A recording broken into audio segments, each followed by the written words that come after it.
العليم من الشيطان الرجيم. هذا بيان للناس وهدى وموعظة للمتقين. ولا تهنوا ولا تحزنوا وأنتم الأعلون إن كنتم مؤمنين. إن يمسسكم قرح فقد مس القوم قرح مثله وتلك الأيام نداولها بين الناس وليعلم الله الذين آمنوا ويتخذ منكم شهداء والله لا يحب الظالمين وليمحص الله الذين آمنوا ويمحق الكافرين. أم حسبتم أن تدخلوا الجنة ولما يعلم الله الذين جاهدوا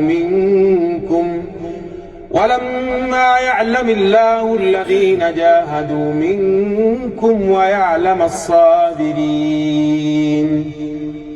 ولقد كنتم تمنون الموت من قبل أن تلقوه فقد رأيتموه وأنتم تنظرون. وما محمد إلا رسول قد خلت من قبله الرسل أفإن مات أو قتل انقلبتم على أعقابكم ومن ينقلب على عقبيه فلن يضر الله شيئا وسيجزي الله الشاكرين. وما كان لنفس أن تموت إلا بإذن الله كتابا مؤجلا ومن يرد ثواب الدنيا نؤته منها ومن يرد ثواب الآخرة نؤته منها وسنجزي الشاكرين. الحمد لله والشكر لله. صلى الله العظيم. ربنا يجزي خير محمد عثمان حاج علي، قبل منك إن شاء الله جهدك وجهادك.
السلام عليكم، مساء الخير، كيف اخباركم؟ ان شاء الله طيبين. ناس في اللايف السلام عليكم، برا اللايف السلام عليكم، قوات مسلحة، مستنفرين السلام عليكم، كيف اخباركم؟ ان شاء الله طيبين. قيادة خرطوم، قيادة بورسودان، برهان، كباشي، ياسرات السلام عليكم، لبيب، والينا والي الخرطوم، كيف اخباركم؟ مشتركة ان شاء الله طيبين. عبد الله جنى، مصطفى دنبور ان شاء الله بخير. مناوي جبريل، كيف احوالكم؟ فرقة 22 هناك، 18 الخامسة 19، كيف احوالكم؟ ان شاء الله طيبين. كرري الصمود ام ان شاء الله طيبين. مستشفى النو، جيشنا الابيض، الاطباء في السودان السلام عليكم، كيف اخباركم؟ جيش المويه وجيش الكهرباء ان شاء الله انتم بخير يا اخي. الناس الواقفة في التكايا، الناس الواقفة في مراكز الصحية، كيف اخباركم؟ ان شاء الله بخير. كيف احوالكم؟ قوات مسلحة في الثغور، الصامدين في ارتكازات المتقدمة والدفاعات المتقدمة، كيف احوالكم في المقرن هناك؟ ناس اسلام ان شاء الله طيبين. طمنون عليكم من جيش المهندسين، محاصرين توتي ان شاء الله طيبين. ويس وغسان ان شاء الله طيبين، كيف اخباركم؟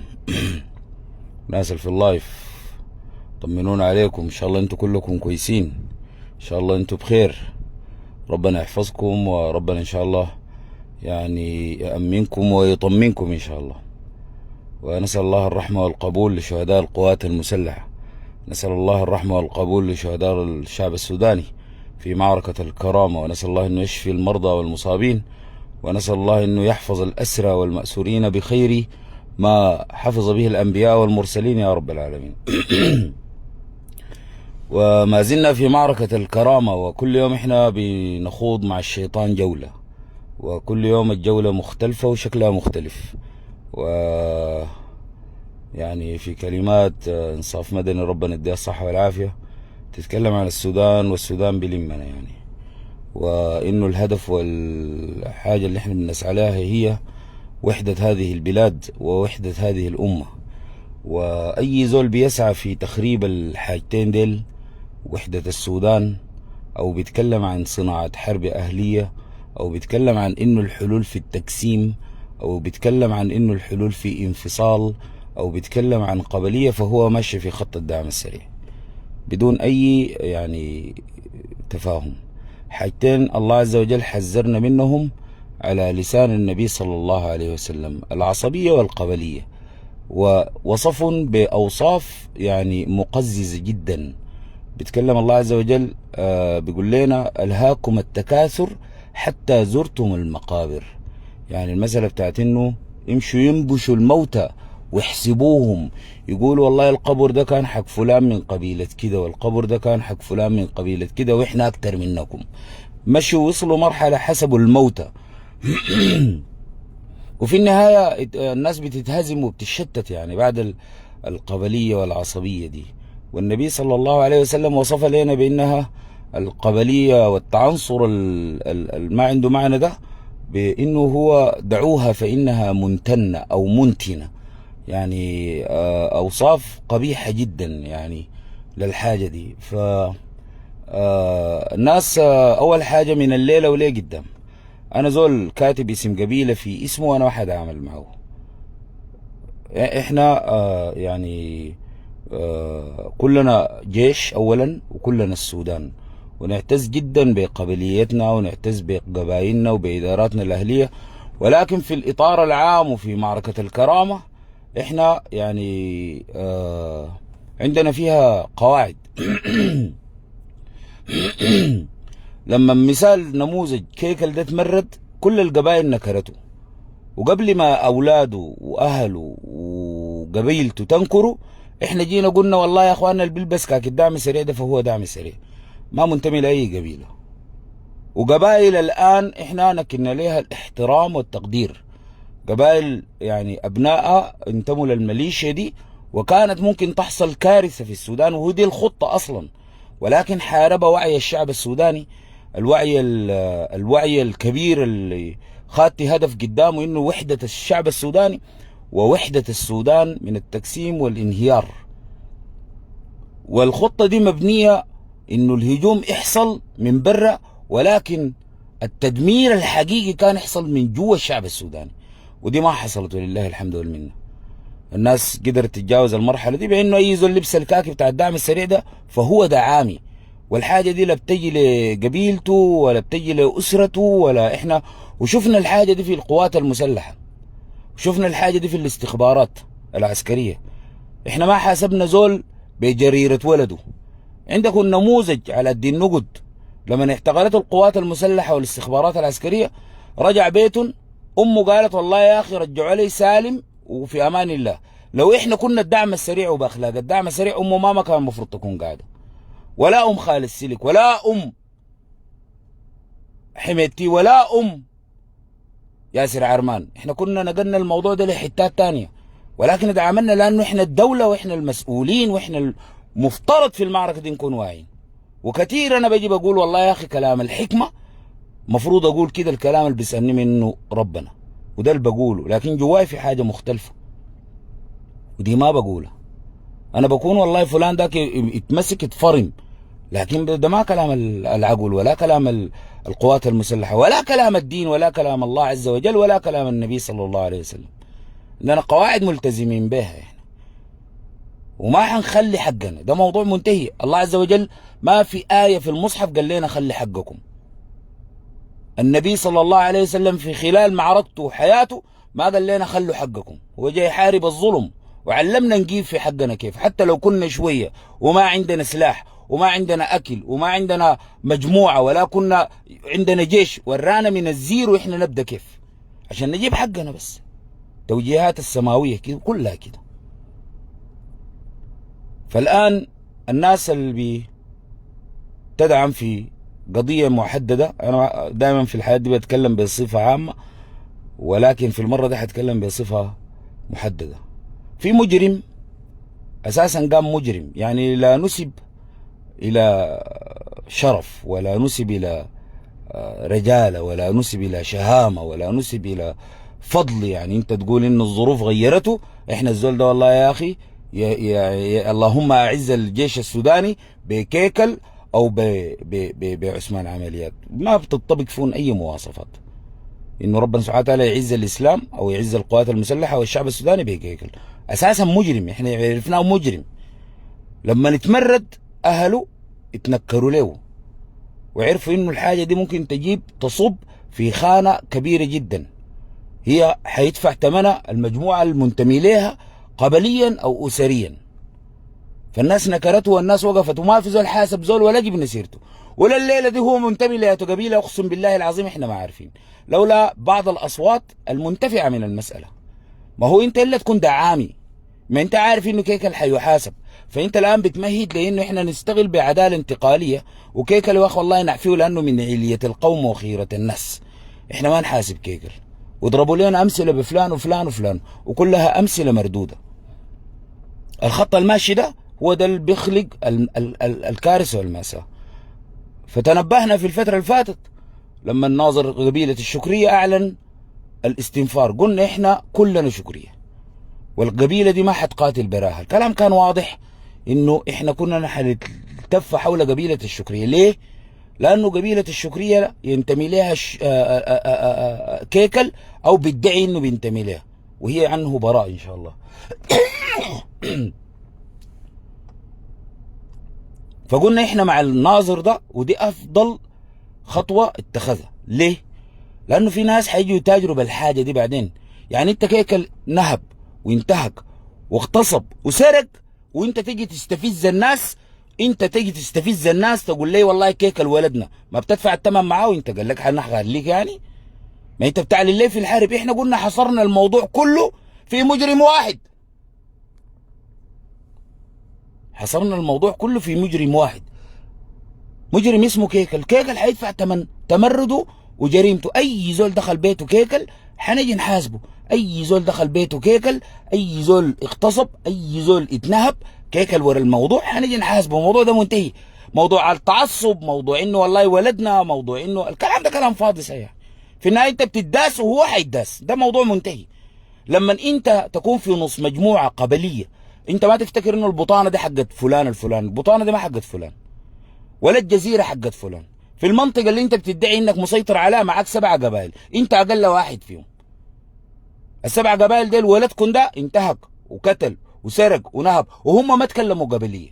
فلما انت تيجي بعدين تستفزهم حتعمل حرب اهليه في المرحله القادمه، وحيدوسوك ويبيدوك بالمناسبه. انت بتحشد في الناس دي كلهم ضدك. الناس دي حسي كيكل ده بالنسبه لنا مجرم اسمه كيكل، ما بنعرف له قبيله ولا بنعرف له انتماء، احنا بالنسبه لنا كيكل مجرم. بالنسبه للقوات المسلحه، بالنسبه لنظريه الاستخبارات، بالنسبه للوضع السياسي، كيكل تأمن به شغل، الجيش تأمن به شغل. انتوا عارفين الكلام ده واحنا عارفين الكلام ده، وانا ما راضي عنه. انا عندي قاعده في راسي فاهمه، ما في غلط بيجيب صح. انا جيت قعدت معاكم المعركه دي لما بدت حسي في الفتره اللي فاتت كلكم فرحانين بالسلاح اللي بيجي من ايران، قلت لكم بسلاح ايران ما بتنتصروا، الموضوع ده منتهي. هسي ما قاعدين تجيبوا سيره المهاجر ولا سيره سلاح ايران ولا العلاقات مع ايران، لن تنتصر بالسلاح الايراني. الموضوع ده مقضي من فوق، ده موضوع ما فيه 2 3، الموضوع ده ما فيه 2 3، ما حتنتصروا بهم. الليله انت داير تعمل لي خطه عسكريه، انك تعمل موازنه، انك تعمل لي والله يا اخي كيكل ده عنده والله يا اخي تمدد في ميليشيا الدعم السريع بيقدر يتم به شغل، ما حتنتصر به كيكل. الموضوع ده منتهي، ولا داير له درز عصر اساسا، ما داير درز عصر، ما حتنتصر به كيكل. انا بقول للجيش الكلام ده ما عليك انت. الجيش اذا عنده هو نظريه في كيكل ما حتنجح. هسي الكلام ده احفظه، كيكل ما حيجيب خير للسودان. هسي احنا في فتنه، وفتنه قبليه، مجموعه منضمه لكيكل، مجموعه كانت مستفيده بتفتكر انه لو يتحاسب كيكل فهم حيتحاسبوا. الحل شنو؟ انه كيكل ما يتحاسب عشان هم ما يتحاسبوا. ودي بتتم كيف؟ بانه احنا نزرع الفتنه ونزرع القبليه ونزرع العنصريه. الكلام اللي انا حقول فيه حسي عن كيكل ده تاني انا ما حجيبه هنا الا مره واحده اجان عليكم كيكل. تاني كيكل ده ما حجيب سيرته ولا الناس اللي معاه ديل الا لما اجي انا على كيكل. اما التطاول بتاع الميديا واستفزازا، انتم مختصبين، وكيكل منتهك، وكيكل قاتل، وكيكل سارق. تيجي تقول لي يا اخي ولدنا والبيسالوا بيسالنا وخط احمر. خط احمر كيف يعني؟ والخط الاحمر ده ما جرب يدم الناس.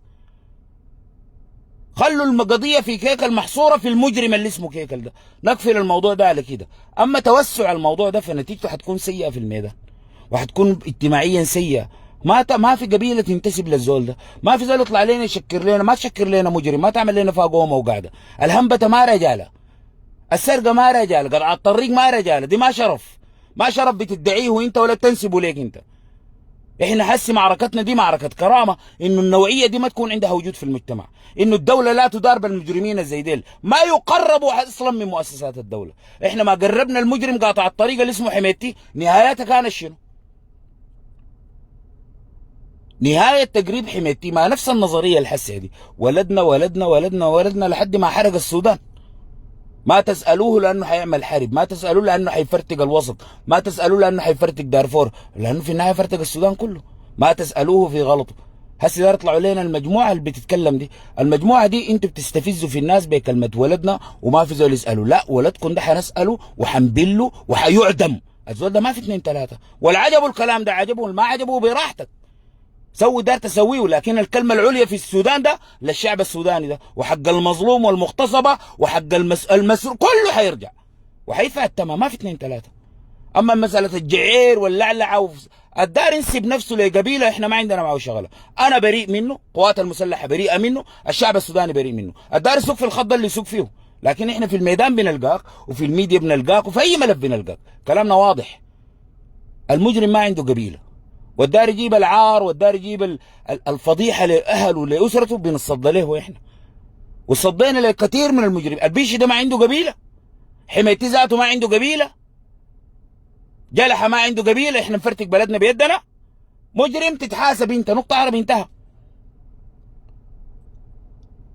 اللي عنده راي مع كيكل اللي ينزل له الميدان، ما عندنا راي مع كيكل وما نازل للميدان. هو كيكل ده لما كان في الميدان ده ما حنجي نقول له ليه ما حميت الناس، ولا حنقول له ليه ما وقفت الدعم السريع، لكن حنقول له رجع سرقته. هو السرق ذاته، هو ذاته حرامي. العربات اللي كان راكبها دي حقت ابوه، البيوت اللي قاعد فيها دي حقت ابوه. دار تيجي تقول لي كم متكتك ومخطط، على الاقل خلونا من الدار خوض الجوله دي، احنا مستعدين، ما عندنا مشكله. وفكرة انكم تميلوا علينا احنا الواعيين وما بنرد وما بنتكلم عشان البلد وكلامكم يحتسب، بنعرف نقول شنو في وقت. ده كلامنا واضح. فاكلوا مجموعة اعلامية بيخلق في فتنة.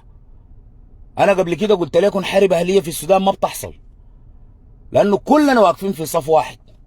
لكن المشكلة في الصف ده ذاته يظهروا لنا مجموعة فاتنة مفتنة، مجموعة ضالة مضلة، شوية جرابيع. اكتب لي انا والله يا اخي الزول ده، يا لا لا لا تداس انت هو. الحاجة الثانية احنا نتوقع في المرحلة القادمة دي مسؤولية الخارجية والنائب العام ووزير العدل يتحركوا شوية، لانه في ناس بيصيروا فتنة مفروض ديل يتجابوا ويتفرموا ما يتعدموا. انا طبعا ما اعرف الناس الواعي في السودان ديل والمسؤولين الواعيين ديل بيكون شاغلهم شنو، ما بينتبهوا له. واحد كتب منشور هنا، انا ما اعرف لا سفارة لا سفير لا وزير ثقافة لا ملحق ثقافي، لا يعني الحاجات دي ما بتلفت انظاركم، ما بتشوفوها.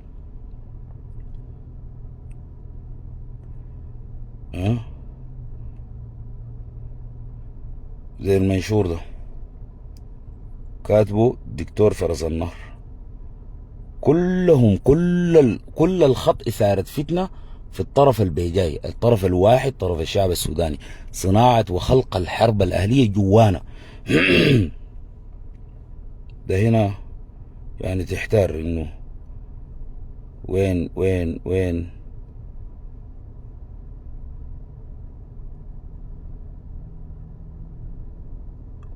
وين الخارجية؟ وين فرس النهر؟ كتب شنو؟ قال من الآخر كباشي بيقتل العمل في المحاور الشرقية والجنوبية، ويعطل الدولة من الداخل، وبيحفر للبرهان، ومعطل الاستنفار والتسليح، وكايس الصلح مع الجنجويد، وبيطلع للقحاطة في جوازاتهم.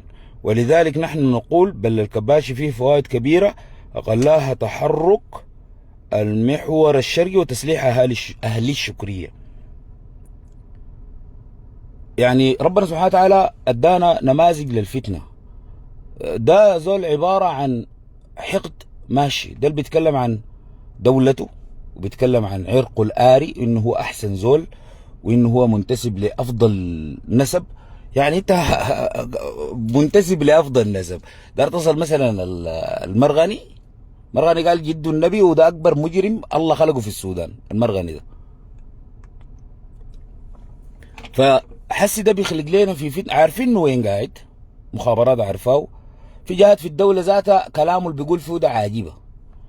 بيقول انه الكباشي الموقف الشغل العمليات ماسكة رئيس هيئة الاركان. كلنا عارفين، احنا كل يوم بنطلع نسيب لرئيس هيئة الاركان. البرهان نفسه في تحركات الجيش ما عنده سلطة على رئيس هيئة الاركان. الكباشي ماسك ملف محدد، ملف الخارجي، عنده رعاية لفرقة 17 و18 كوسي باعتبار انه كان شغال هناك، بعرف القصة دي. لكن عملياتيا الكباشي ما مفروض يكون، ما يظهر ذاته حتى لو حماس للقوات المسلحة، ده ما شغله. ده بيخلق لنا في فتنة، والشير بتاعه وناسه زايدين ماشيين زايدين. ما الناس ما بدأت تشوف آثار الانتصار ونتائج الانتصار، فبدأت بعد ده خلاص. يعني ده زمان كانوا بيردوا له ال 500 نفر اللي بيردوا له دول كلهم بيمسحوا بالواطة. هسه بقى عنده الدعامة وناس أهالي فلان وأهالي فلان قاعدين معاه. والكباشي بيحفر للبرهان. بيحفر للبرهان كيف يعني؟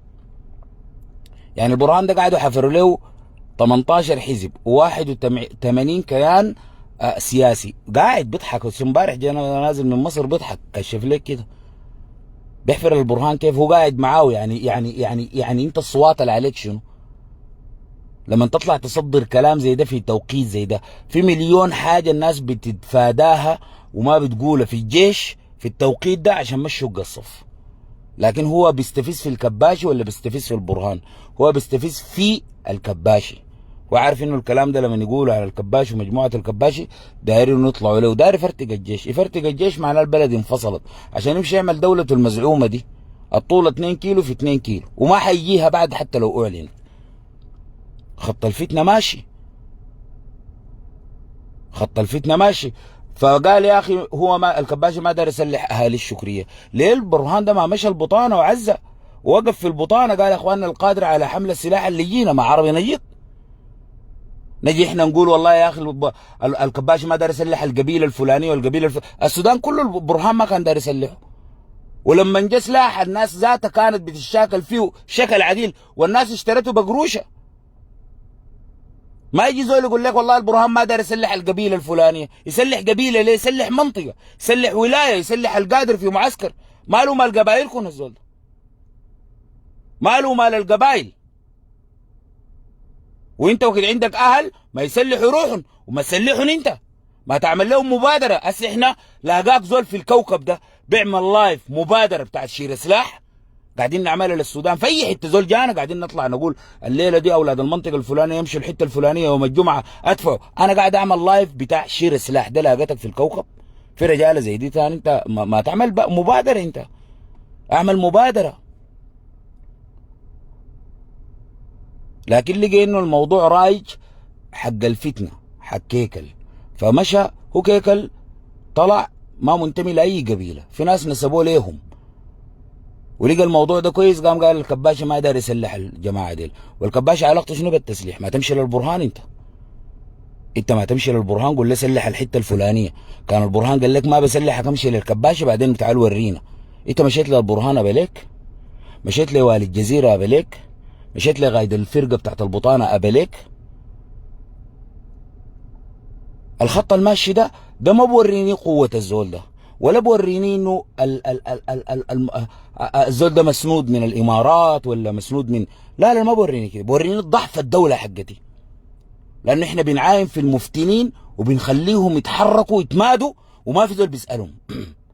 يجي خطاب من جهاز الامن والمخابرات الخارجي، يمشي الخارجيه تكتب اسم الزول ده تحضر في السفاره تطالب الدوله اللي هو قاعد فيها انك تسلمها لك. ما سلموه تجيب اسمه بالانتربول وتشهروا بالحاجه دي وتجيبوا في التلفزيون انك فاتح فيه بلاغ بيتكلم في قاده الدوله وبيخلق في فتنه زي دي وعنده اتباع. ما بتتخذوا اجراء رسمي ليه؟ لانه ما في راجل في الدوله دي، ما في راجل. هسه هو ده شبشب الملك ماشي في نفس الخط، بيختار مجموعه قبليه الليله في الشرق يتكلم عن قوات داود ولا انتوا سمعتوا بيها ولا في زول في الشرق شغال بيها، والناس في الشرق كلها متوحده والناس واقفه والشرق مفتوح استقبال لكل المتضررين من الحرب. منفذ الوحيد والمأوى الوحيد والمطار الوحيد والمين الوحيد والمستشفى الوحيد كله في الشرق. ده طلع قال لنا يا اخي قوات فلان مع قوات فلان شبشب الملك، لانه الدوله ما بتصدى للفتن دي، الدوله بتخلي الفتن دي تتمادى. المشروع والمخطط اللي شغال الان يا حاج السلام عليكم وركزوا معي في الكلام اللي انا بقول فيه ده تماما. حريه والتغيير ماشيه بمشروع، حريه والتغيير ماشيه بمشروع. المشروع ده اتكلمنا المره اللي فاتت فصلنا فيه وكل زول عنده فيه مهمه، كل زول عنده فيه مهمه، كل زول عنده فيه مهمه. المشروع ده بيتكلم عن احلال وابدال الشعب السوداني. الليله في تقرير انا بقرا فيه في ولايه الجزيره تم تهجير 400 قريه تهجير كامل.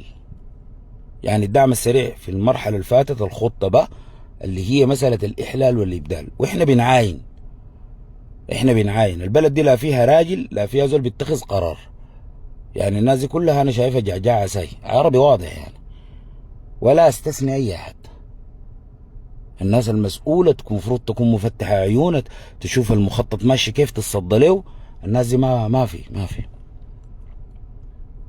مخطط بتاع الدعم السريع الليله في ولايه الجزيره عمل تهجير كلي ل 400 قريه خلال الفتره من 26/9 لحد الان. طيب هجر المواطنين، وعشان يبقى في شرعيه في انه انا اقعد في البيت ده لازم يحصل لي غطاء سياسي. التحركات الماسكه منه تقدم والحريه والتغيير، مساله انه اقترحوا لنا اماكن امنه للمواطنين. حاجه ركزي الناس تركز عشان احنا الموضوع ده لازم ناخد فيه اكشن، يعني ما هو نسى، لازم الناس تكون فاهمه في شنو.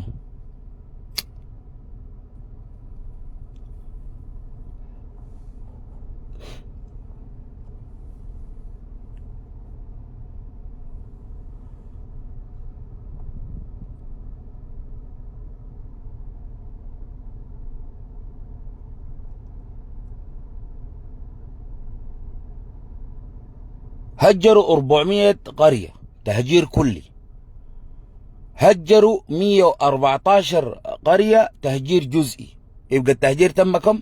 514 قرية اتهجرت في الفترة اللي فاتت. ده أساس كويس جدا بالنسبة لقحط إنها تجيب مشروع بتاع المناطق الآمنة للمواطنين. ما حيجوا يقولوا لنا شنو؟ يقولوا لنا والله يا أخي الناس ديل ما مرقوا من قرآن دار لهم حتة آمنة يقعدوا فيها. فعلا الدعم السريع طلع 400 قرية تهجير كلي إضافة ل 100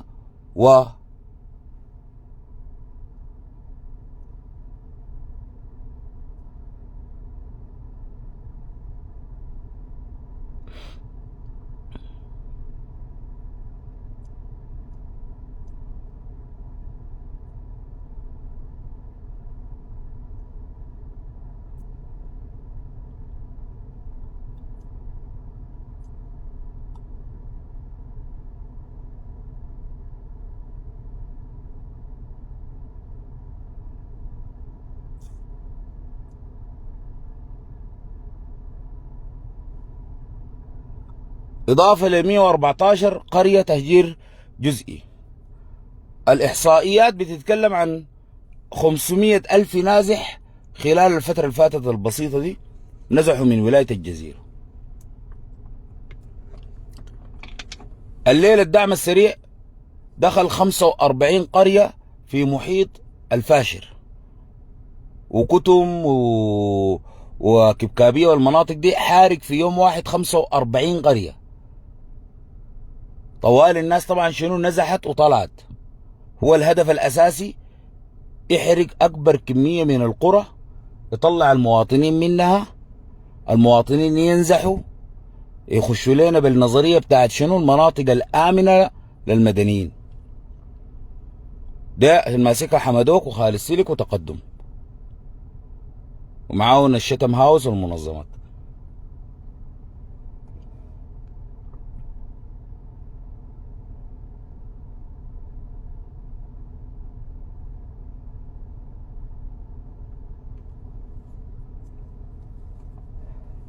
شتم هاوس والمنظمات عشان يستغلوا خروج المواطنين من بيوتهم، يجونا بالفصل السابع، لكن الدخله بتاعتهم انه دايرين ندخل المدنيين دول في مناطق امنه.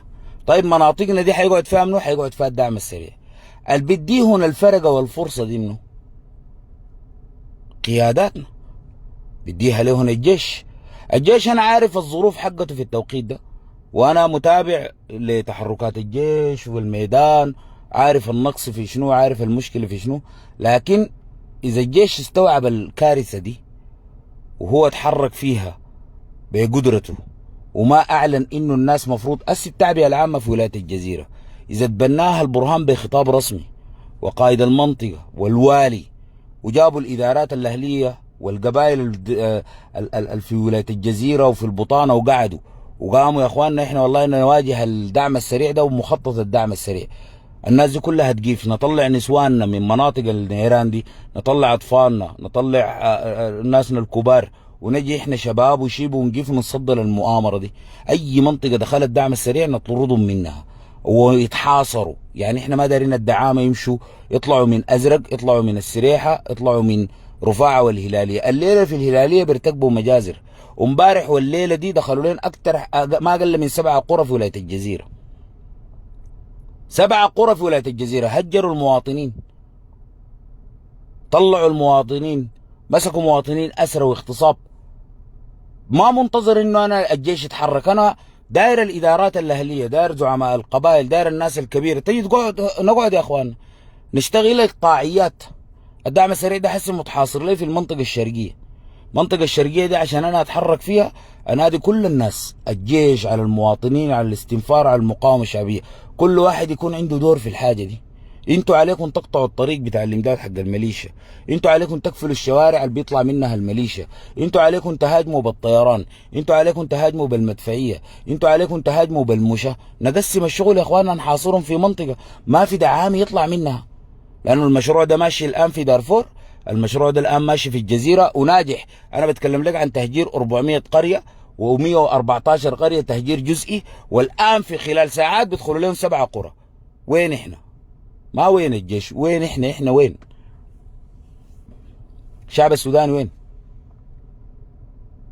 الشعب السوداني من المأساة دي وين؟ المناطق اللي بيطلعوا منها المواطنين دي، الموضوع ده فيه خطورة شديدة. هو مؤامرة مكتملة الأركان، كل زول عنده فيها دور. وقفوا هنا، عين اللقطة دي وركز معي. وقف هنا عشان أوريك المؤامرة مكتملة الأركان.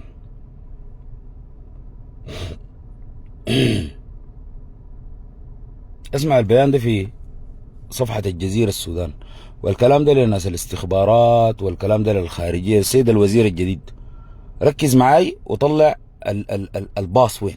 اسمع: مجلس الوزراء السعودي نؤكد أن الحل السياسي هو الطريق الوحيد لإنهاء الأزمة في السودان، وجدد الدعوة إلى الالتزام والوفاء بما جرى الاتفاق عليه في إعلان جدة الموقع بتاريخ 11 مايو 2023، ونحث الأطراف المتحاربة على وقف الحرب، على وقف إطلاق النار وتسهيل وصول المساعدات الإنسانية إلى المتضررين. الجزيرة السودان، الرياض، مجلس الوزراء السعودي: الطريق الوحيد لإنهاء الأزمة في السودان هو الحل السياسي.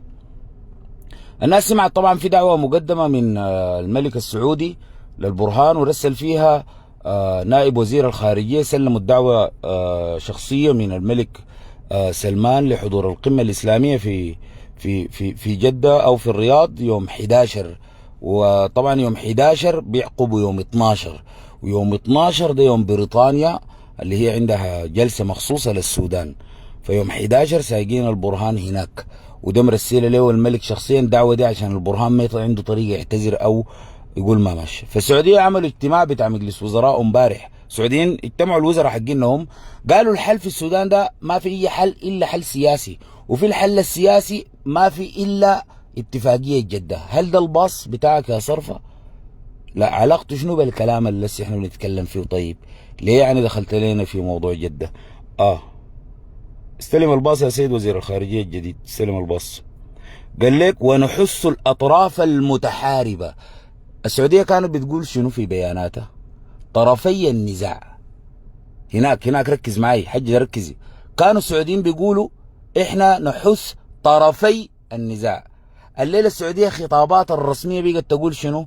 أطراف النزاع. جابوا الكلمة بتاعت أطراف دي من وين؟ الحرب دي في السودان احنا شايفينها الذي يخوض الحرب منه الجيش والدعم السريع، نقطة، عربي، انتهى. كلمة أطراف دي جابوها من وين؟ لو مشيت قريت المنشور بتاع شبشب الملك اللي بيتكلم عن قال الجيش عنده أكتر من 12 ميليشيا. طيب المسألة بتاعت إنه إحنا دايرين ندول الحرب في السودان ونتكلم عن دخول أطراف أخرى، الأطراف منو الأخرى؟ ما هو حسي لما يطلع واحد يقول لي والله كيكل ولدنا، تظهر قبيلة يقول لك كيكل ولدنا خط أحمر، كيكل ولدكم حرامي مجرم قاتل دارنا وديه القضاء. الكلام الفاضي ده ما تعملوا لنا. السعودية فاهمة هي بتقول في شنو، شبشب الملك فاهم بيقول في شنو. احنا عندنا ما 12 ميليشيا، 12 ميليشيا شنو؟ احنا عندنا 56 مليون ميليشياوي في السودان، كلنا جيش، وكلنا بنتحرك بإمرة القوات المسلحة، كلنا بنتحرك بتاتشيرات القوات المسلحة. حتى هيئات العمليات الآن ما كانت مفصولة من القوات المسلحة، كانت مؤسسة مفصولة قبال الحرب. الليلة هيئة العمليات وحدة زيها وزي المدفعية، زيها وزي المسيرات، زيها وزي الطيران، اسمها وحدة هيئة العمليات، العمل الخاص. مهام الخاصة دي بتاعت الجيش، العمل الخاص ده هون هيئة العمليات، هيئة تابعة للجيش ذاتها، كلنا تحت مظلة القوات المسلحة. حتى القانون الصدر بتاع الاستنفار والمقاومة الشعبية صدر بعلم وتوقيع مجلس السيادة والقائد الأعلى للقوات المسلحة، وطلع بتوقيع وزير الدفاع. كلنا جيش، احنا كيان واحد. السعودية الليلة بتقول الأطراف المتحاربة. الموضوع ده طبعا خطير ومؤشر أخطر، لأنه هم بيتكلموا عن إنه الحرب في السودان هي بين الجيش وبين الدعم السريع. لا حس قالوا ما بين الجيش والدعم السريع، لا دي حرب أهلية، لا حيغيروا المسمى حقها، لا لا دي حرب دينية، لا لا دي حرب قبلية، انقسام قبلي. الحاجات دي خطيرة بتمر تحت أقدام الساسة والقادة في الدولة، ما منتبه لها. والله يا أخي أنت عامل فيها شفت واعي. ما في واحد كتب كلام زي ده، داير أقرأ لك، صحفي كده قحاتي عامل فيها متزن بالوعي والأمور بتاعتهم دي. يعني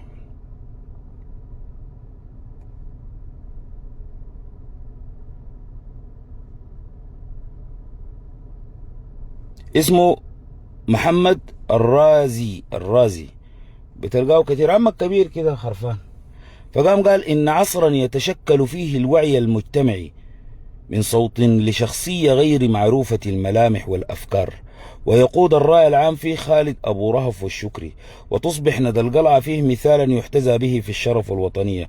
له عهد خليق بأن يتولى إدارة إعلامه حاجة كده التحدي مقطوعة، بيكون قاصد اللي ياسر. طيب إن عصرا يتشكل فيه الوعي المجتمعي من صوت لشخصية غير معروفة. طيب حسي أنا بوعي في الناس، مشيت جبت الخطاب بتاع السعودية، أمشي أنت أقراه ورينا رأيك فيه. لما السعودية تغير كلامه من إنه طرفي النزاع إلى الأطراف المتحاربة، كلمة المتنازعة شالتها، والكلمة الطرفي شالتها، غيرتها بأطراف متحاربة. عندك فهم في وعي أو علم يا زمراوي أو اسمك منه، في فرق بين المتحاربة والمتنازعة. لما نجي نخط الميثاق بتاع الأمم المتحدة في تعريف النزاعات اللي بتحصل، كلمة متنازعة هل هي نفسها متحاربة؟ هل هي نفسها متشاكسة؟ هل هي نفسها عندها مناورات؟ هل هي نفس المعنى؟ هل في المصطلح والتعريف وإنزال القانون والنص في زول متنازع وزول متحارب في فرق ولا ما في فرق؟ السعودية كانت بتقول طرفي النزاع، الليلة قالت الأطراف المتحاربة. متحاربة دي شنو؟ احنا متحاربين في السودان في شنو؟ منو المتحارب في السودان؟ فلما انت تقول انه في واحد مخفي بشكل في وعي الناس، انت يعني بتتمسخر فيني. هو نظام كده الواد عامل فيها لطيف كده بتقلل. انا ما حقول لك انا والله اوعى منك، ولا حقول لك افهم منك، ولا حقول لك بقياس الدنيا الحاجات اللي انا بمتلكها انت ما بتمتلكها. اذا انت بتقيس بالوعي بالقرايه، والله القاري وانا انت ما قاري. ولو بتقيسها بنسب وحسب، النسب اللي انا عندي انت ما عندك. ولو بتقيسها بمال، المال اللي عندي انت ما عندك. وده كله بقيسه معاك بالدنيا. لكن انا ظهرت لك لا اسم لا انتماء لا حزب لا اي حاجه، جيت قلت لك اشرح لي انت الواعي والخط صورتك والبتسوق الواعي. ما لاحظت كلام السعوديه يتغير الليله؟ هل الموضوع ده مؤشر خطير ولا ما خطير؟ يريني انت الواعي الظاهر.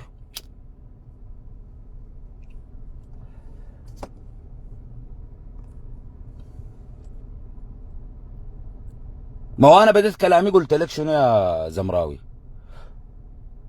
قلت لك الحاجات دي بتمر قدام المسؤولين ولا يلقوا لها بالا، لا مرة لا مرتين لا 50,000 مرة. أنا جيت نبهت لي حاجة زي الحاجة دي مرت قدامهم وهم ما انتبهوا لها، لأنك أنت نرجس يا صرفة وشايف نفسك أفهم زول. أوريك الدليل إنه هي مرت قدامهم وما انتبهوا لها. أيوة ما حياخدوا فيها أكشن. مش هسه وزارة الخارجية المفروض تسائل السعودية ما هو المقصد من كلمة أطراف متحاربة؟ ما هي الأطراف المتحاربة؟ كدولة عندها سيادة، كدولة محترمة، خارجيتها محترمة، وزير خارجيتها محترم، يسائل السعودية يقول لهم انتوا عملتوا اجتماع بتاع مجلس وزراء داخلي تقرروا فيه في الشأن الخارجي للسودان، وتقولوا انه السودان ده لا يمكن حل النزاع فيه الا عن طريق حل سياسي. احنا مالنا مال اجتماع مجلس الوزراء السعودي؟ احنا مالنا. يعني لو اجتمع محمد بن سلمان مع المبعوث الامريكي مع وزير الخارجيه المصري مع النرويجي اتقبله انه العالم يسعى لحل مشكله السودان، لكن اجتماع بتاع مجلس وزراء سعودي يقرر في شأن الولايه التابعه للحجاز ولا عسير ولا الهفوف ولا الطائف، يقولوا اجتماع داخلي. انت انتبهت للحاجه دي يا استاذ؟ الوعي انت مكتمل؟ انتبهت لها؟ السنسر بتاع الوطنيه والسياده والسنسر بتاع كرامتك ما بيصل مرحله انك تنتبه للحاجه دي. دي ما موضوع وعي وعلم ولا ولا انك تقلل من مواقف الناشطين والداعمين للقوات المسلحه. منو عندكم منو شريف انتم مثلا؟ انت ما تنكر انه في قحط عندكم اللي اسمها عزه اجات تنزع مطبعه القران الكريم، دي حقتكم انتم، قحاتيه بتاعت الجنس والنوع دي حقتكم بالمناسبه. ما انت بتتكلم في الوعي، اتكلم في وعي وزير الاوقاف بتاعكم اللي قال حميتي خالنا، ده وزير. اتكلم في التعايشي الواعي الشريف التعايشي اللي كان بيمسح مخاطته ودموع حميتي في المؤتمرات، ده تابع اليك برضه ما واعي. اتكلم عن الشرف ده، اتكلم عن شرف 3 وزراء بتاع الماليه عندك في قحط، واحد فيكم سلم الشعب السوداني التعريفه. ما بتتكلم عن شنو انت؟ بتقيسنا بياتو معيار انت؟ اتكلم عن دماء الشهداء القحط ما جابت ولا واحد، وبل بالعكس الان متحالفه مع المجرم والقاتل وبتدافع عنه. انت الوعي حقك ده ما كان تورينا له. هسه الليله احنا عندنا ازمه بتاعت حرب اهليه، انت جاي تتكلم عن تشكيل الوعي. ورينا هسه الازمه بتاعت الحرب الاهليه دي تخميدها كيف انت؟ ورينا ملاحظتك الواعيه في انه الخط الماشي اللي بيتكلم فيه شبشب الملك وبيتكلم فيه دكتور فرس النهر واللي بيتكلم فيه الليله السعوديه نفس الخط. قدرت تلحظ الحاجه دي؟ لانه السنسر ما موضوع وعي وعلم وقرايه، لا الموضوع ده انه يكون عندك كرامه، انه تلحظ الحاجه دي وتقف فيها وتدافع وتتكلم بصوت عالي انها ما تحصل. هسه احنا بنطالب وزير الخارجيه السوداني انه قبل ما نمشي السعوديه، لانه السعوديه الان مصره انه البرهان يحضر يوم 11. لماذا تصر السعوديه على حضور البرهان القمه الاسلاميه في المملكه العربيه السعوديه يوم 11؟ ليه؟ لأن السعودية ده أساسا هي في النظام الأمريكي مخابرات، هي بلد القعدات، بلد مفتوحة. يعني يا سي زول يجي ماشي السعودية عنده حجة سهلة، ماشي يعمل عمرة. لكن هي انت ماشي تلاقي كوهين، ماشي تلاقي رابين، ماشي تلاقي بوتين، مع حجة سهلة. بلد مفتوحة، العذر لدخول الدولة دي سهل، عذر ديني. فعشان كده أمريكا لا يمكن تفرط في منبر السعودية ده. أول حاجة جاهزة، قعدتهم جاهزة. اضرب تلفون محمد بن سلمان جهز القعده، نادي تركي آل الشيخ جيب الفنانات الرقاصات، عمل لي عليك الله اليوم الوطني اللي ما عارف للبيبسي. عادي بيعملوا الاحتفالات اليوم العالمي للبيبسي، بيدور حفله طوارئ، يبقى ده سبب وحجه انه انا اخش السعوديه. طيب الاصرار بتاع انه البرهان يمشي لشنو؟ انا بالنسبه لي عسكريا هي كل الحاجات اللي بتحصل دي لإلهاء البرهان عن المعركه في الميدان. عنده زياره حسي وبعديها هتكون في زياره، وكان في مصر امبارح، وبعد شويه حيمشي لي ما عارف روسيا، وبعد شويه حيمشي الصين، المهم حيمشي لي كم حته. دي كلها لشغل البرهان عن مجريات الميدان. والبرهان شغلوه في مجريات الميدان، بيشغلوه في مجريات الميدان. والله وراح المؤتمر بتاع مصر، هو مشى مصر. هاي تعال الاجنده بتاعت البرهان المشى بها مصر شنو يا اخوان؟ انه دار يخاطب الامم المتحده ويديهم بالجزمه؟ لا هو مشى لانه قالوا له اسمع انت عندك مشكله السلاح، هاي تعال لنا. برهان حيمشي والسعوديه حتقول له عندك مشكله السلاح تعال لنا، لكن بس في الظاهر كده اقعد قدام الجماعه ديل وحنجيب لك المبعوث الامريكي. المبعوث الامريكي الليله كاتب كلام، حاول طبعا يلاقيه في مصر، لكن صرف الشفز طرشق له الشغل، وحاته كان داير يجده بالشغل قديته له. المبعوث الامريكي حيهدى ابدا. ده هو ده المبعوث الامريكي. المبعوث الامريكي يحذر من التدخل الاجنبي في السودان ويدعو الى بذل جهود اقليميه لوقف الحرب. الله الله الله الله، وين في وين دايرين ذول زغرت يا اخي؟ الاجنبي عاين الناس بتتصقع بقش خضره، قسما بالله. الاجنبي الما سوداني الامريكي اللي احنا بنحارب فيه كان عقيده، كان دين، كان سياسه، كان السبع وذمتها، مسك المنبر كده في افريقيا كلها كورك لهم، دق لهم الصفيحه، قال لهم انا احذركم من التدخل الاجنبي في السودان. طبعا الكلام ده بالسياسه بتاعت الانبطاح انتصار. ايوه الرئيس الامريكي قال لك يحذر ينزل يخش السودان يا صرف، احنا ما رقدنا الامريكان وكده. خليني من دي، هو اجنبي، هو ما سوداني، قال بحذر الاجانب، قال لهم ما تخشوا في السودان، وحاط اسم الله. والله قال كده يا اخوان، ايه رايك في الهوان ده يا جربوع، انت اللي عامل فيها واعي ده؟ انت عايز دي تنتبه لها، ما لانك لا ربيت على اخلاق ولا قيم ولا عندك الحاجه السنسر بتاع الكرامه ما عندك، زي كلام الامريكي ده بمر فيك ساي، لكن جاي تتفاصح في ندى القلعه ولا خالد ابو رهف ولا الشكري ولا صرفه، ده اللي بتعرف، لكن ده ما بتقدر تكتب فيه لانه ما بتشوف الحاجه دي. الاجنبي مطلع تصريح الليله المبعوث الامريكي بيفترض انه عنده سياده على السودان، يطلع يقول انا احذر الاجانب من التدخل الاجنبي. السيد وزير الخارجيه الجديد يستلم الملف ده، هكذا باص تاني قال لك تصريحات جديده للمبعوث الامريكي بالسودان في موقع البلد. قال المبعوث الامريكي للسودان توم بيرليرلو دنجر انهم اجروا مناقشات بناءه مع كبار المسؤولين في كينيا واوغندا بشان الاستراتيجيات الاقليميه العاجله لمساعده الشعب السوداني وانهاء الازمه في البلاد. الدول اللي احنا بتحاربنا انه يوغندا وكينيا، حلو. قام المبعوث الامريكي قال لك انا اجريت لقاءات مع كبار المسؤولين،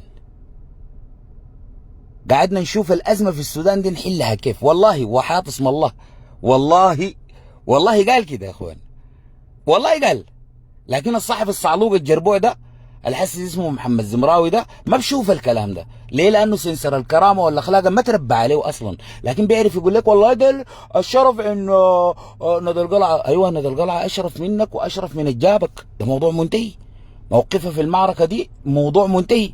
بتحارب براها، مره بتحارب براها، ما زيك حس انت بتقدر تعمل ولا 0% اللي عملته ندى القلعه، ولسه بوابه منيعه وصد وحاميه للقوات المسلحه والشعب السوداني، وما مشحوده على الحاجه دي، وقايمه بواجبه وزياده، ولسه منتظرين منها. حس انت ما شايف الامريكي ده بيقول في شنو؟ انت بتتكلم عن الوعي العام كده، ورينا شكل لنا الوعي العام. عين الاختراق ده واصل يا مرحله، لكن لانكم اغلامكم ماجوره ما بتشوفوا الكلام ده. عين الامريكي. طيب هاك دي يا وزير الخارجيه، اوريك الصدمه. دار انت الصدمه جديد؟ دار انت الصدمه جديد؟ الامريكي قال واضاف بيرلو في تغريده على منصه اكس: نشكر البلدين على الترحيب باللاجئين السودانيين. لا لا لا لا لا لا, لا. عليك الله يا دراكولا وقف لي تاكسي، انا ماشي خلاص الجزائر، ما بقينا سودانيين. المبعوث الامريكي السلطات السودانيه الرافضه تديه فيزا حق الزياره لبورسودان، قاعد برا السودان بيشكر في دوله كينيا ويوغندا عشان استضافوا اللاجئين السودانيين. يا اخواننا البرهان الرئيس ذاته، الرئيس ده ذاته لليله ما شكر يوغندا وكينيا على انهم استضافوا اللاجئين السودانيين. السودان الرئيس السودان ذاته رئيس اللاجئين ديل رئيس ما شكرناهم.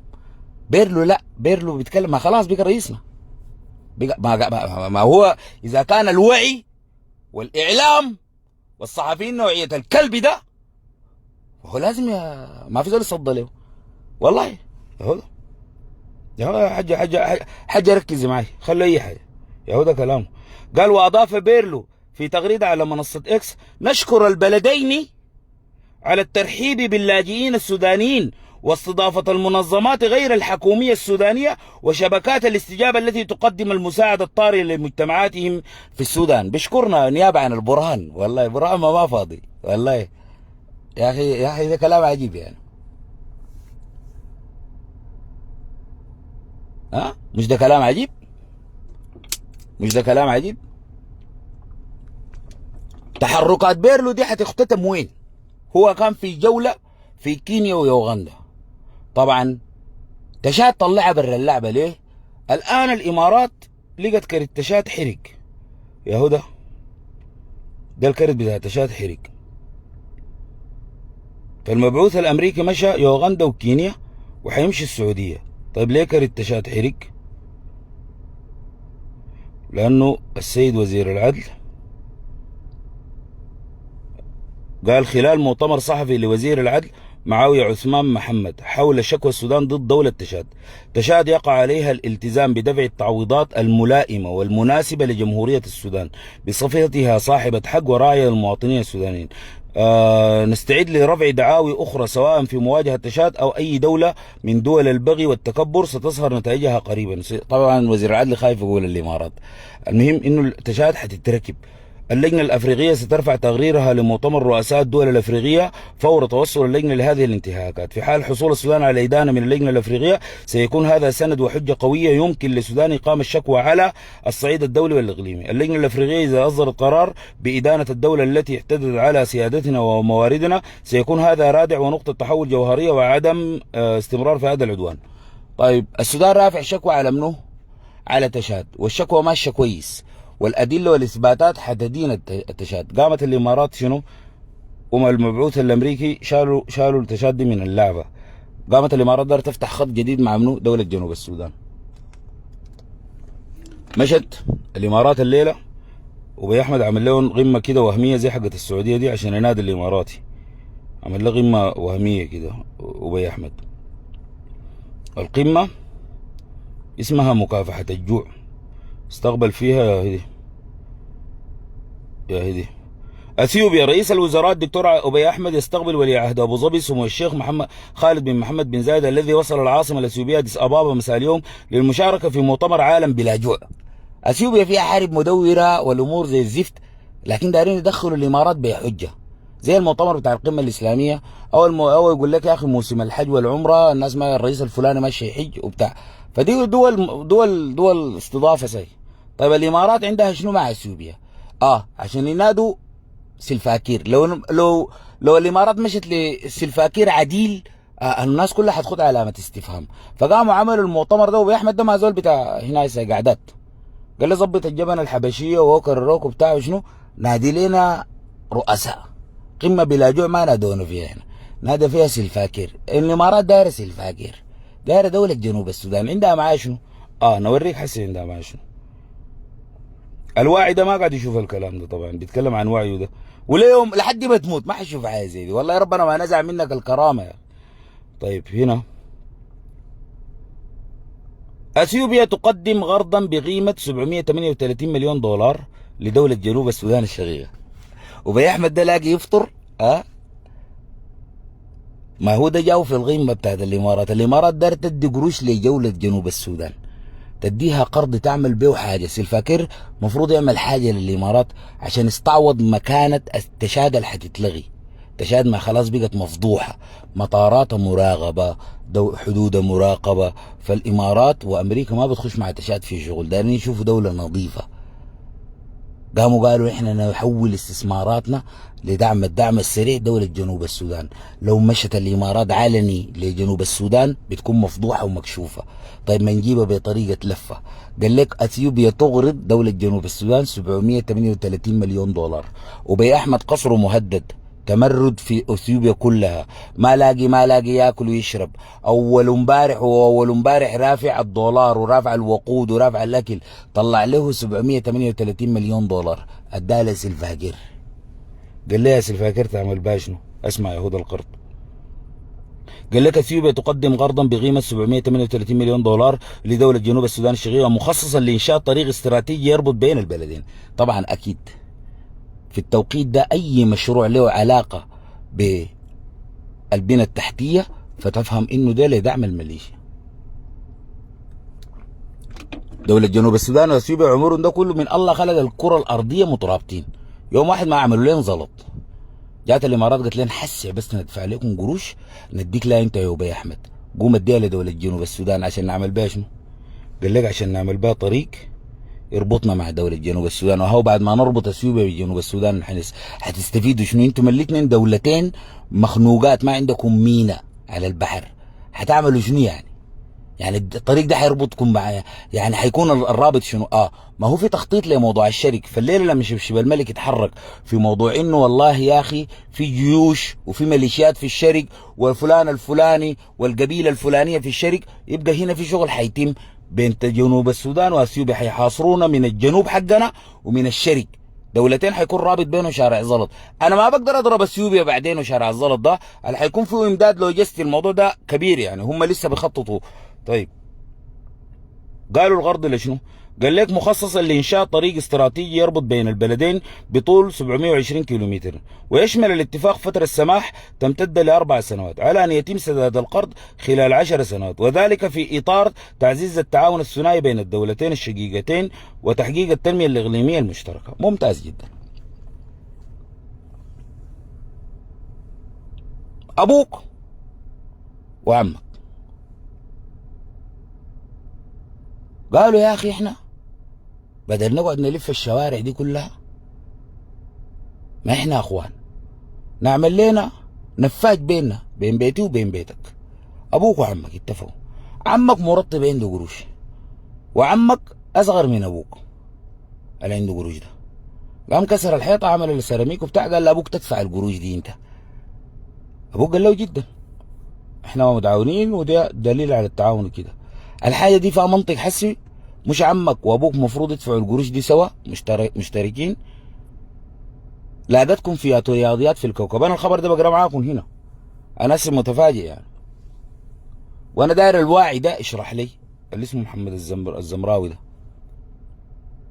الصحفي ده، اشرح لي. اثيوبيا تدين جنوب السودان قروش عشان جنوب السودان تعمل شارع زلط يربط بين جنوب السودان واثيوبيا، والاثنين الدولتين مستفيدين منه. انا ادين القروش تعمل شارع زلط عشان تجيني في بلدي، كيف دي كيف؟ يبقى الموضوع ده الحجة المعمولة والعذر المعمول عذر وهمي، يبقى الموضوع ده وراه شغل استراتيجي استخباراتي كبير. الناس مركزة؟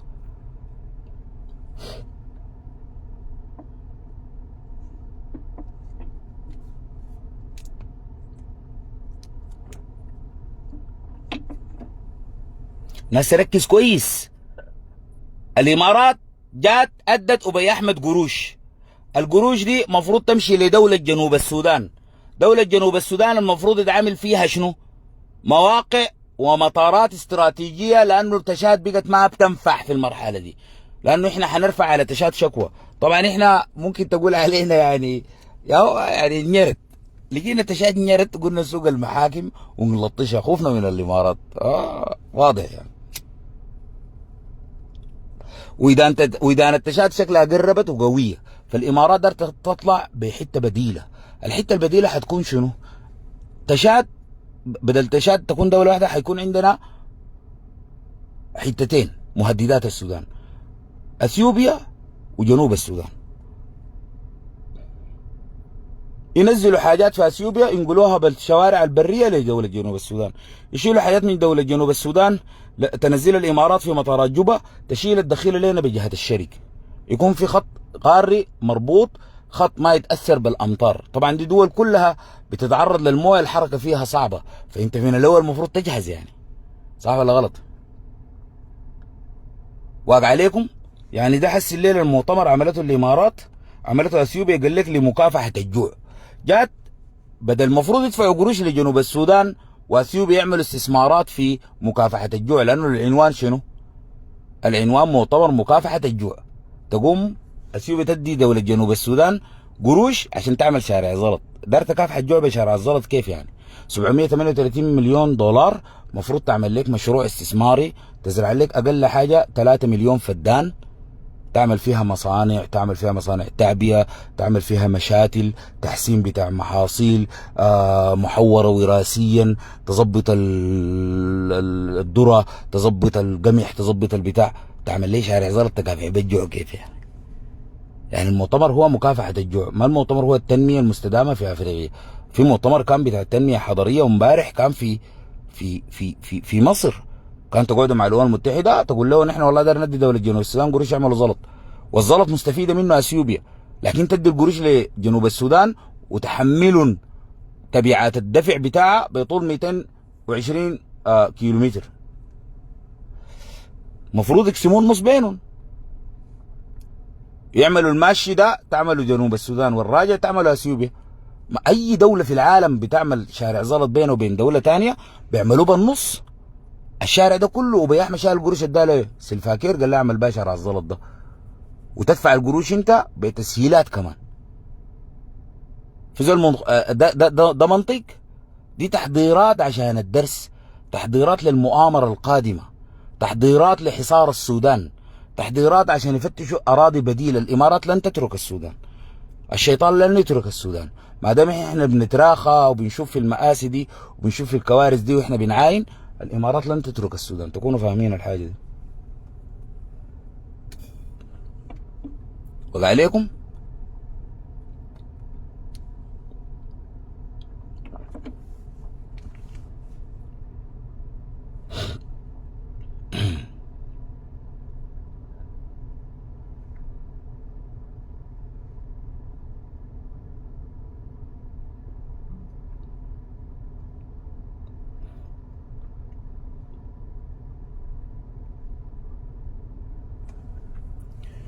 فأنا حاولت أخطكم في الصورة بتاعت المؤامرة وشكلها وحجمها.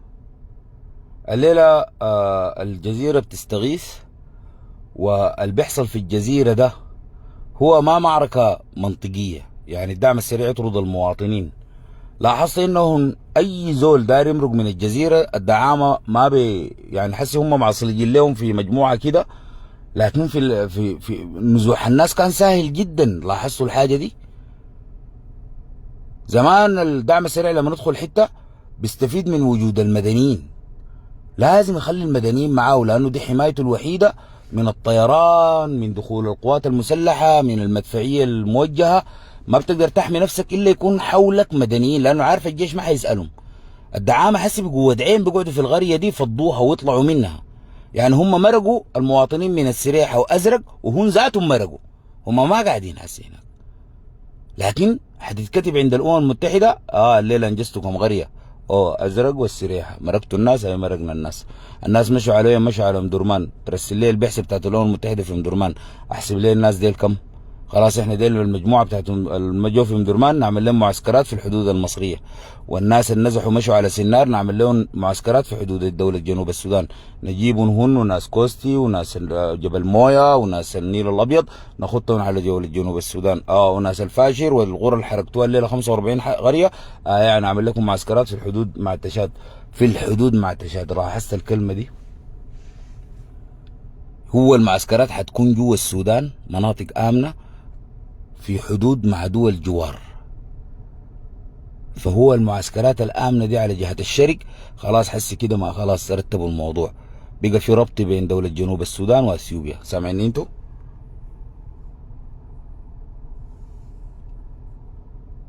بقى في ربط بين دولة جنوب السودان واثيوبيا، اللي هي مرحلة الفصل السابع. هي الفصل السابع دي ماشية لأنه احنا عندنا تراخي في العمليات العسكرية لأسباب استراتيجية عسكرية لا يمكن أن ألوم فيها جيش الشارع. أنا ما حلوم جيش الشارع، لكن أنا بقول الكلام ده كله عشان ما أرفع وعي المواطن. أنا داير أرفع وعي المسؤولين في الدولة بحجم المخاطر اللي احنا بنواجهنا كأمة في البقاء والفناء. فلازم نتعامل معاها بحجم الحاجة دي. الذي يعطل ويبطل هذه المؤامرة اللي هو تحرك الشعب السوداني، ما حنقول تحرك الجيش. هسه احنا من هنا بنخاطب المستنفرين والمقاومة الشعبية في ولاية الجزيرة وفي ولاية السودان كلها. يعني احنا اهلنا في الشمالية واهلنا في الشرق واهلنا في الفا والقضارف شايفين اللي بيحصل للمواطنين في الجزيرة، وشايفين انه القوات المسلحة تحركها مربوط بخطة استراتيجية وجيشنا تقيل في الحركة. ليه الناس دي ما بتعمل نفرة وبتعمل فزع وبتعمل؟ وين المستنفرين في كل السودان؟ اين المستنفرين في كل السودان؟ الدراما الحسي بتاعت انه احنا والله طالعين نمشط الدبه وعندنا قوه حتمشي، ده كله دراما اعلاميه وده كلام فاضي سنه. انتوا عارفين ما الكلام ده ما يمشي فينا.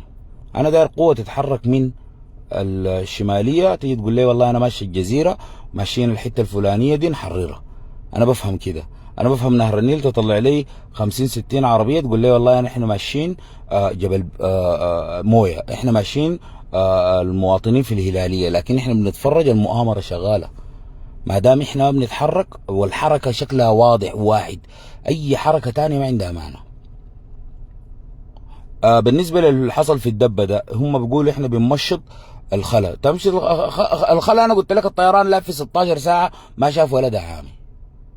لكن الشماليه الدبه تحديدا هي اللي حصل في مدني. الناس بترفع تقارير من السوق، بترفع تقارير من مراكز اللجوء والنازحين، بترفع تقارير من الارتكازات. الدبة فيها ما لا يقل عن 20,000 دعامي، ده بتقارير المواطنين، وما في زول في الدبة قادر يتكلم.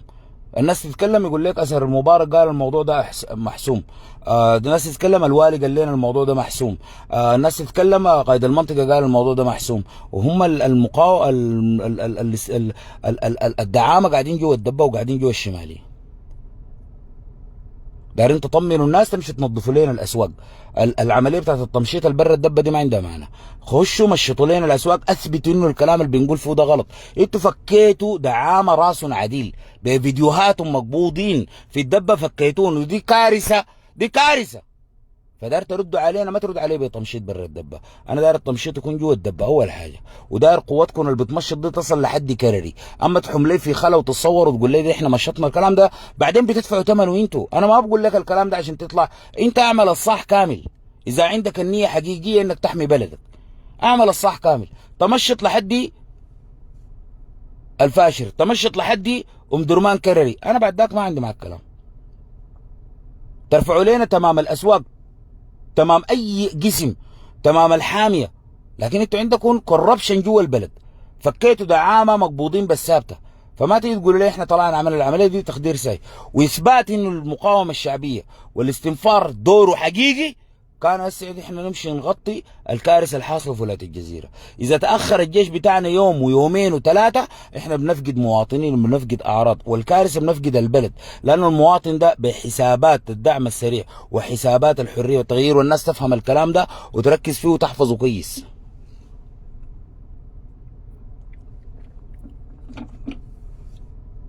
بحسابات الدعم السريع، بحسابات الحرية والتغيير، بحسابات دولة جنوب السودان، وبحسابات اثيوبيا. اي مواطن، بحسابات خالد سلك، بحسابات تيسير الشيخ اللمين اللمس بتدعي انها هي صاحبة فكرة المناطق الآمنة دي. قالت عشان نسحب البساط من دعاة الحرب. الله يسحب بساطك في الدنيا والآخرة، ونسأل الله انه ينتقم منك في الدنيا والآخرة. صاحبة الفكرة قالت. طيب اصحاب الفكرة ديل اي زول مرق من الجزيرة ما حيرجع تاني. المشروع ده ماشي انه اي زول مرق من الجزيرة ما حيرجع. دي الخطة هنا. الانتي للخطة دي والمضاد للخطة دي، اي زول مرق من الجزيرة لازم يرجع، ويرجع مسلح. طيب حنيجي نتكلم عن المنطق والوعي. اذا ناقشوك الناس قالوا لكم انتوا دعاة الحرب ديل وبتتكلموا ساي، ما دارنا نعمل لكم مناطق آمنة. طيب احنا حنسأل تيسير وخالد سلك وحمدوك اصحاب فكرة مشروع المناطق الآمنة، اللي هي خروج المواطنين من بيوتهم ومن ديارهم ومن أراضيهم، يمشوا يقعدوا في معسكرات ويخلي بيوتهم للدعامة. ديل أصحاب الفكرة الحمير ديل، النجوز ديل. طيب انتوا لما تسوقني منطقة آمنة حتعمل لي شنو؟ حنحميك. واحد، اكتب عندك يا دراكولا، حنحميك. 2، حنوفر لك أكل وغذاء. 3، حنوفر لك ضمانات الحياة الكريمة لحد ما ترجع بيتكم، ما معروف بعد كم سنة. طيب حتعملوا الحاجة دي بناء على ضمانات. يعني انت في شنو ضمان انه الجيش ما يجي يقتلكم انتوا ذاتكم ناس الامم المتحدة؟ وفي شنو ضمان انه الدعم السريع ما يجي يقتلكم انتوا ذاتكم يا ناس الامم المتحدة؟ الضمان شنو؟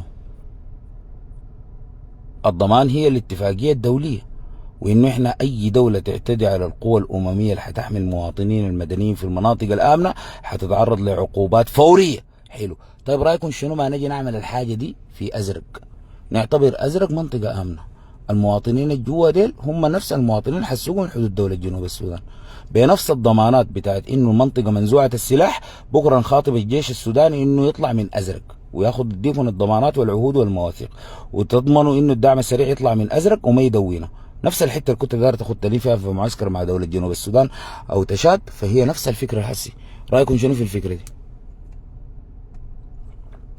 بدل اسوق المواطن من رفاعه اوديه ارجين المعبر، اخليه قاعد في رفاعه، اجيب القوه دي ذاتها ونفس الشروط دي. ليه انتم ما اقترحتوا انه المواطن يقعد في حتته والقوه دي تحرسه في حتته؟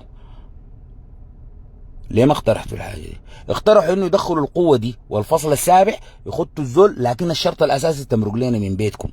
ما مرقت من بيتكم ما حنحميك. طيب ده ما استعمار واحلال وابدال؟ ما واضحه قدامكم يا اخوان.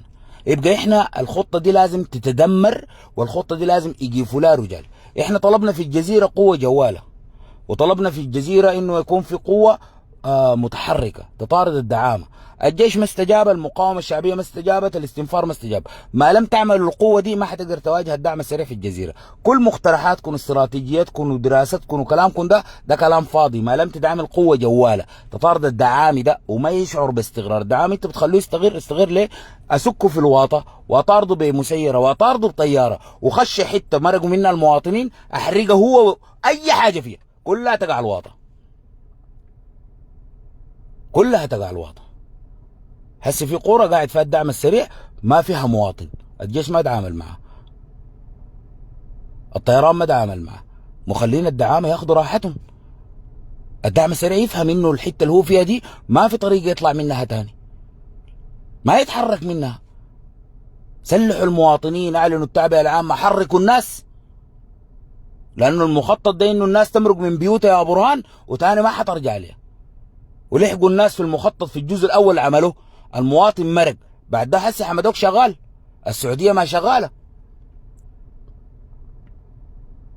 مقاومه الشعبيه في السودان، المقاومه المدنيه المسلحه، المستنفرين في كل الولايات، اذا ما وقفوا الان في الوقفه دي فيبقى الموضوع ده مسيس وانتم ذاتكم مبلوعين.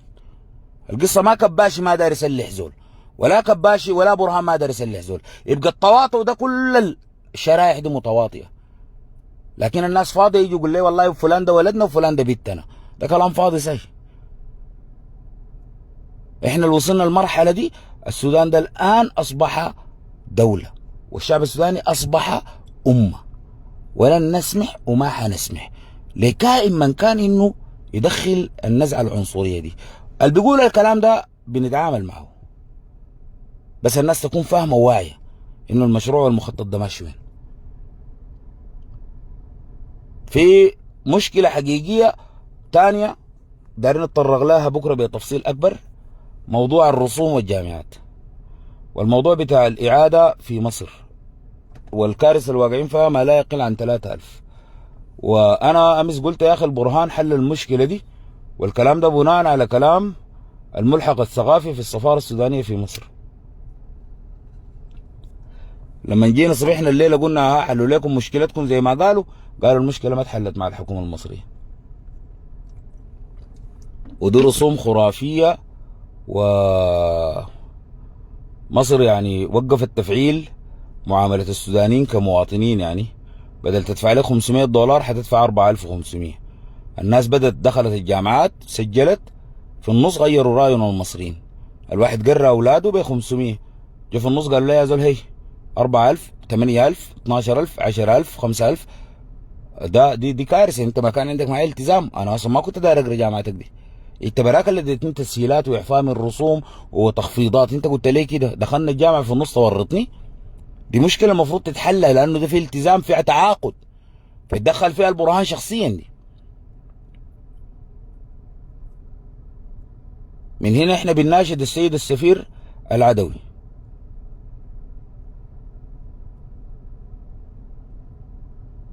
الكارثة دي محتاجة وقفتك عشان الناس دي أمورها توضح. هل الحكومة المصرية حتعالج الموقف؟ ما حتعالجه، تكلم الناس بوضوح إنه الموضوع ده ما حيتعالج. الملحق الثقافي الناس دي كلها شايلة عليك حملة إنه أنت قلت كلام والكلام ده ما حاصل. بكرة دارين تقعدوا معاهم مرحب، ما دار تقعدوا معاهم من قاعدكم معهم، الموضوع ده ما صعب يعني. الموضوع ده بكرة لازم نجد له حل بإذن الله.